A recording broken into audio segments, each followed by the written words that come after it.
My boyfriend said you can't just break up with me after 2 years, but after he trashed my book and my career, I told him to take his mediocre stick out of his mediocre ass and be on his mediocre way. So I need the opinion of people not attached to me or him, but my boyfriend got mad at me Sunday and he's been ignoring me since, so I feel like maybe I'm in the wrong here. So me, 35F, and my boyfriend, 35M, have known each other for 10 years and dated for 2. He knows how much I like writing books. I self-published a kid's book last month and he's been really quiet about it. This past weekend at my family cookout my father mentioned the book and how proud he is of me, but my boyfriend walked inside saying he was grabbing our drinks. At the end of the day my parents offered me some money to go to a book convention, and my boyfriend just very loudly scoffed at that. On the way home I asked what his deal was and he said that his job, he's a back-end software engineer, will provide for us and he will let me have my fun as a creative for now, but I eventually have to grow up. I laughed because I just kind of assumed he was joking. He of course was upset. I laughed and told me my meaningless book was objectively illustrated poetry. I shut down and he then was upset that I was acting mad, so I changed the subject. He continued to make my book a topic by jokingly saying my glorified illustrated poetry shows my middle child syndrome, or that I must crave mediocre attention from people. I shrugged and replied, hey, if you think you're mediocre, okay.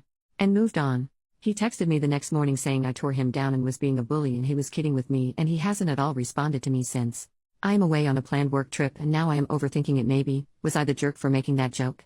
Update, 3 days later. I'm going to refer to my boyfriend as Chris from now on.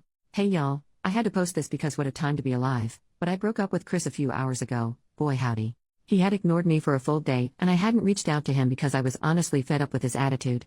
We've been together for 2 years and I never have seen him act this way. I flip-flopped between maybe he was having a bad day or something was going on and he transferred his negative energy onto my book, but no, he's just a soggy moldy baby carrot that didn't think I had dreams of my own or I would throw it away for him. Our mutual friends have told me that he had basically told them that I rubbed my success in his face and made him feel like a simp just following his girlfriend around, being ignored when he has a successful business and has the higher paying job. He texted the day after his silent treatment that me not reaching out to him was a sign that I don't love him, and went on to say that I love my book more than I love him because I neglected him while working on it, and then that I didn't praise him at the party as my biggest supporter. The rest of his paragraphs, very long texts, went on to talk about that he had this whole plan that he would marry me and we would be engaged this year. But then you started not listening to me to drop things and focus on us, our lives and the future by taking up hobbies, and that my therapist poisoned me against him. I was diagnosed with depression this year and therapy has helped a lot. It hurt because I felt immediately like all I do is just rubbish to him. How the heck can you say that? I loved him so much because he was someone I thought I would be with forever. Guess not.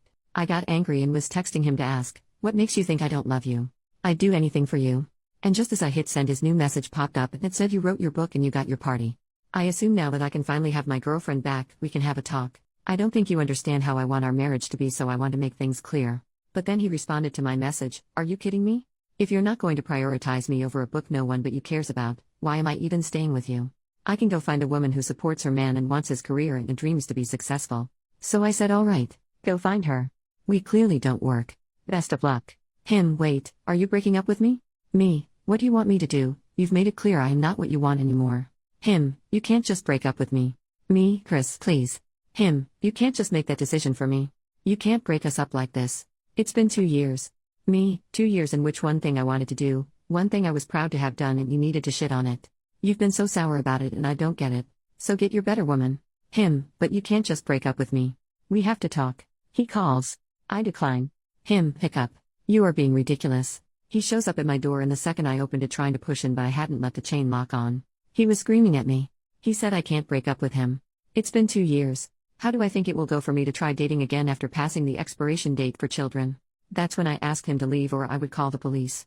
And he said he will never forgive me for this book as it's ruined me as a person, and for some reasons I said, Chris, take your mediocre stick out of your mediocre ass and be on your mediocre way.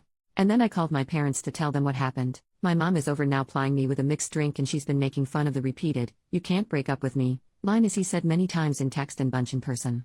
She said she was proud because I am usually quite passive and she didn't like him bulldozing over me, and when I asked her what she meant she brought up a lot of things I never really thought about. Chris would shoot me down a lot and I honestly thought I was compromising for our relationship, but it seems to some that I was just letting him speak for me a lot. 2 years. It feels like a blip and a lifetime at the same time. It's hitting me that it's over and my mom is staying over with me. But I have many what the hells to deal with, just not tonight. Small update, the next day, holy hell, this blew up.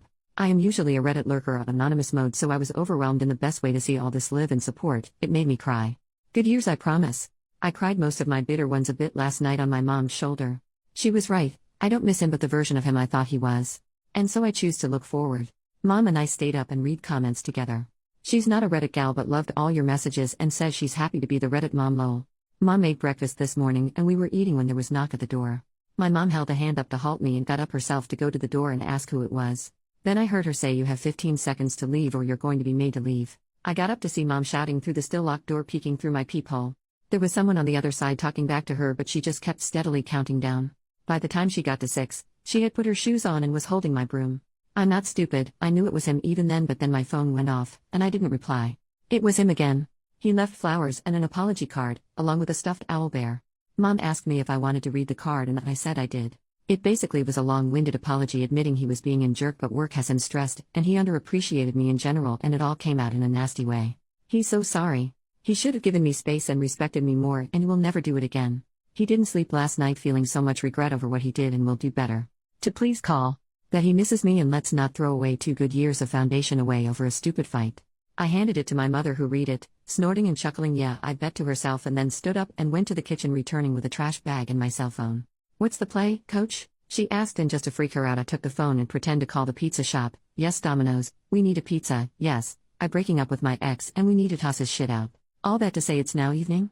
The sun is lower and my neighbors are watching my house as I am in my parents' pool in their backyard drinking margaritas with my sister and brother. Mom tells the story to all of them over and over. I had texted him. Chris, we are done. All of the things you left at my place are in garbage bags on the porch. The neighbors have their camera pointed at the house so please just take your stuff and go. Don't knock. I am not in. If it's all there on Monday, it goes with the rest of the garbage to the curb. He replied asking if not home, where was I? But I won't be giving energy to this. I will spend the weekend with my family and I feel so lucky to have them. I've decided that I will go for another book. For those asking for links to this book already out, sorry, but when Mom and I read the comments she said, don't you dare put your name out there. They all seem lovely, but you don't know what others will do and I feel like if I did, it would be like opening the door to Chris like I did last night. You were right, that was dangerous. But if you are looking to do something nice, I would be absolutely overjoyed if you did one or both of 2 things. 1, love yourself and truly know you deserve love and nothing less and 2, buy books from a locally owned bookstore or buy art from the artist or commission an art piece etc. The art world is wonderful but also a struggle and many aren't as lucky as I am to have a strong support system. So support yourself and your local artist.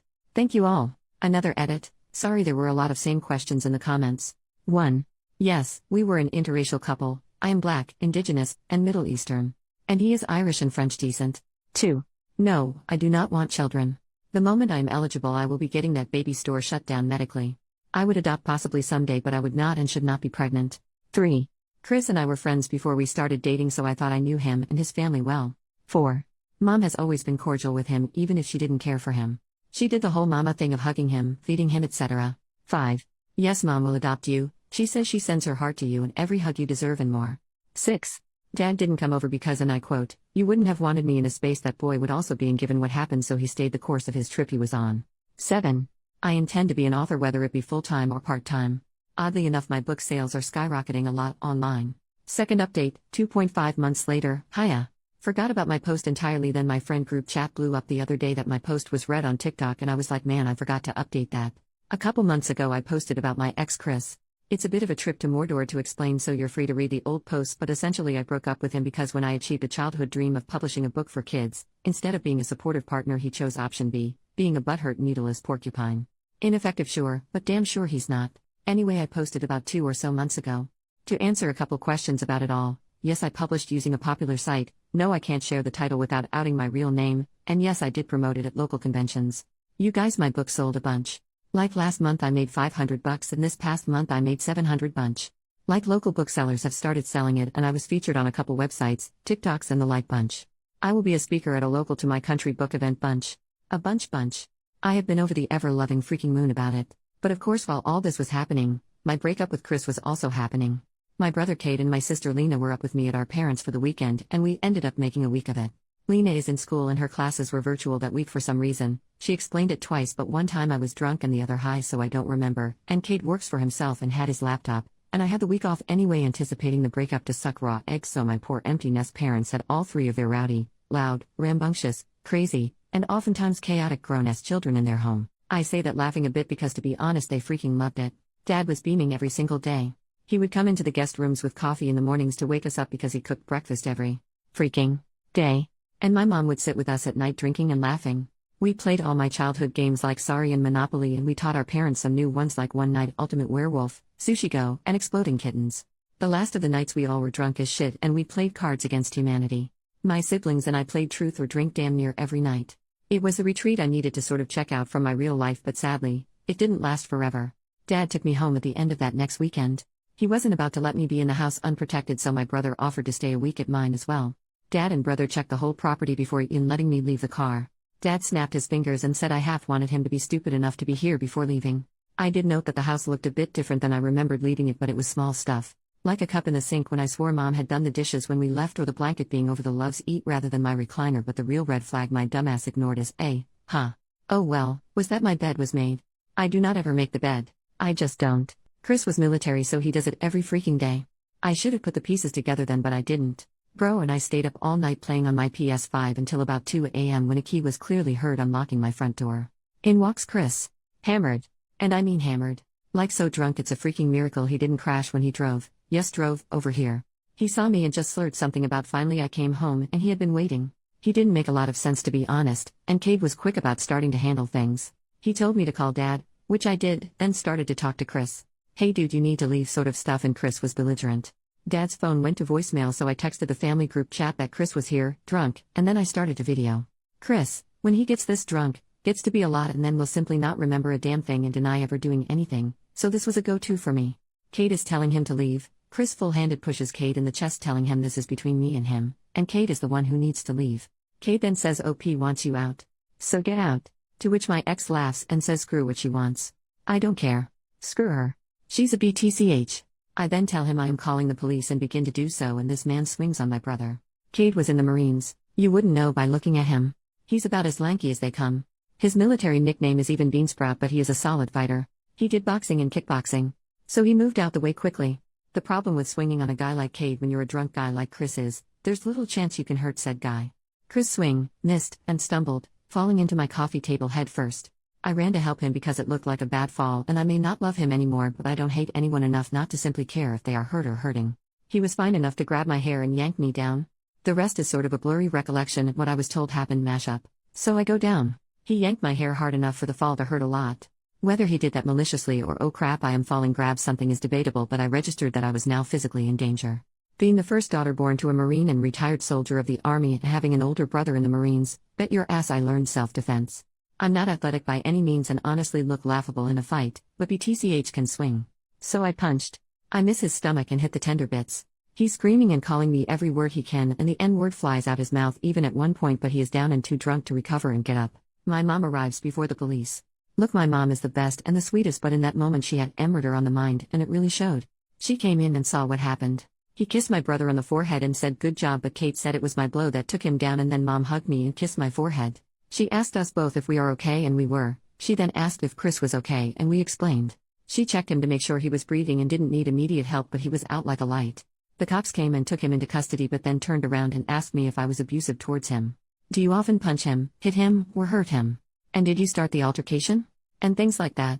You guys, I am not here trying to offend anyone who actually goes through DV, but it was a relentless torrent of questions as if I was the aggressor.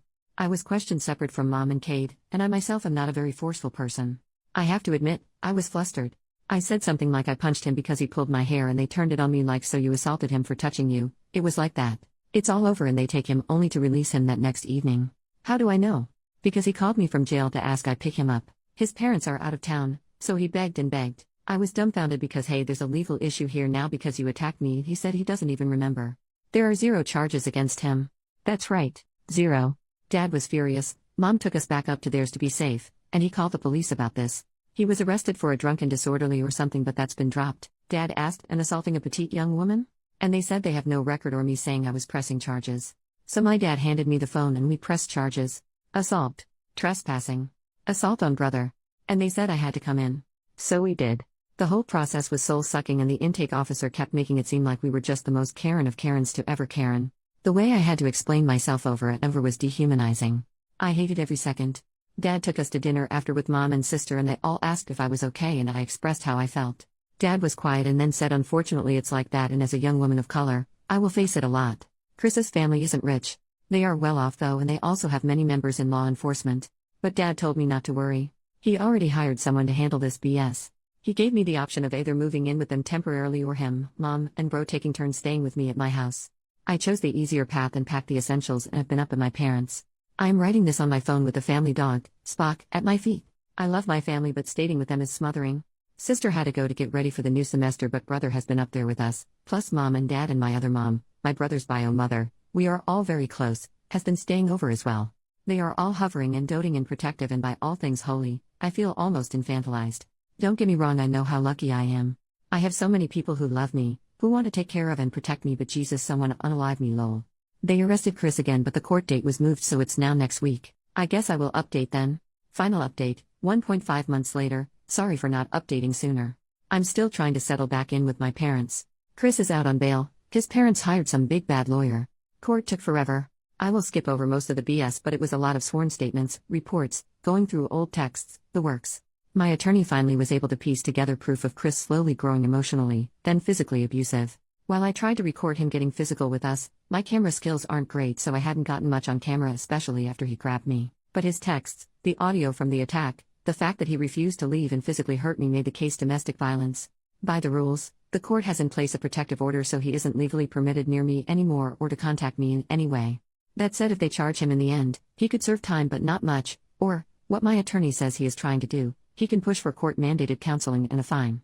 I've been going to counseling too at the insistence of my granddad, who is paying for it. There is talk about me possibly suffering from anxiety. Nothing has been diagnosed, but just the thought that he caused my brain salad to be tossed just makes me mad. Dad is helping me get the house prepped to rent out for now, and I can focus on being around the family.